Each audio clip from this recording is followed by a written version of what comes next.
அனைவருக்கும் வணக்கம். என் பெயர் யோகலட்சுமி. அம்மா பாடல்.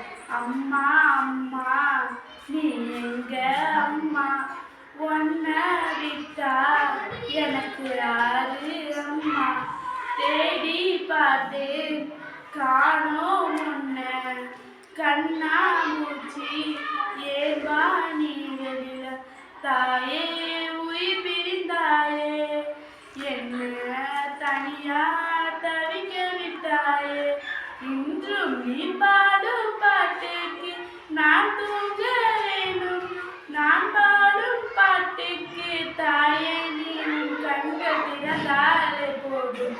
அம்மா அம்மா நீ எங்க அம்மா, ஒன்ன விட்டா எனக்கு யாரு அம்மா, நான் தூங்கும் முன்னே நீ தூங்கி போனா, தாயே என்ன உனக்கு என்ன கோபம், கண்ணான கண்ணே என் தெய்வ பெண்ணே, கண்ணில் தூசி நீ ஊத வேண்டும், ஐயோ ஏன் இந்த சாபம், எல்லாம் என்றோ நான் செய்த பாவம், பகலும் இரவாயி பயமானதே அம்மா, உலக